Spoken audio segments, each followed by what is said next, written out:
It's an absolute honor to be here to share with you my experience, strength, and hope of what God did in my life.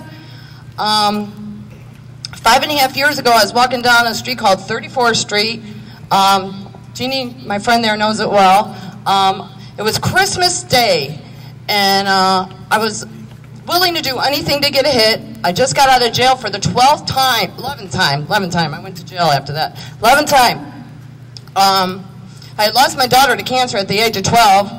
I'm the third generation of alcoholics. I was sexually molested by my grandfather from the time I was 4. I picked up my first drink at the age of 11, and that kind of relieved a little of the guilt and the condemnation and the pain I felt with that.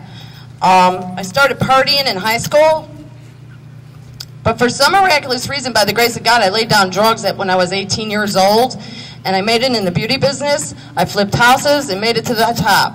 I had an Olympic-sized swimming pool, a 6-car garage. I had a beautiful little girl at the age of 11, diamonds on every finger. But I didn't think my life was that happy, you know? So I moved out of the bedroom. My husband brought cocaine home, moved me right back up into the bedroom again. You know, that happened briefly. I left him for the dealer, and I became addicted to cocaine. That year that I picked up cocaine, my 11-year-old daughter got cancer. The following year, she died. And 6 months after my daughter died, I was addicted to crack cocaine. I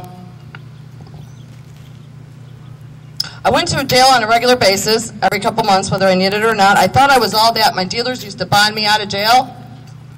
I've got 3 possession charges, and 1 charge is 54 crack stones. In fact, that was my last charge. And they would let me out. I get bonded out by my dealers.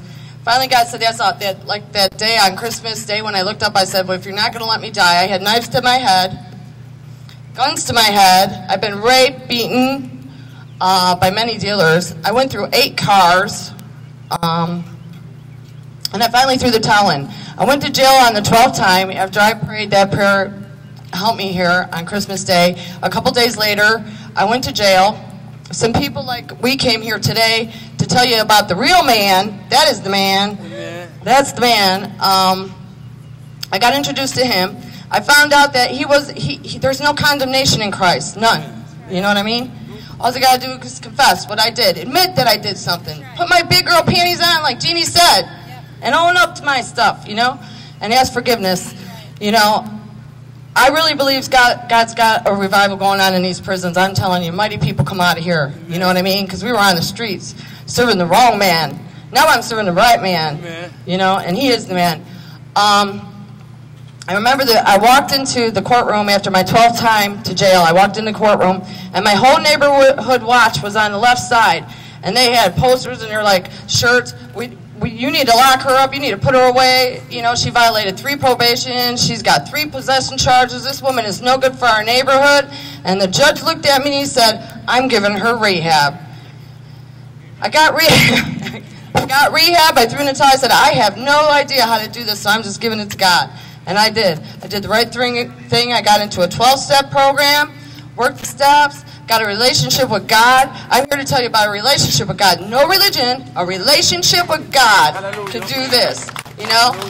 Like he was saying, self-centeredness. I ask God every day to relieve me from the bondage of myself. The more I have me on the mind, the more miserable I am, you know? You got to get over yourself.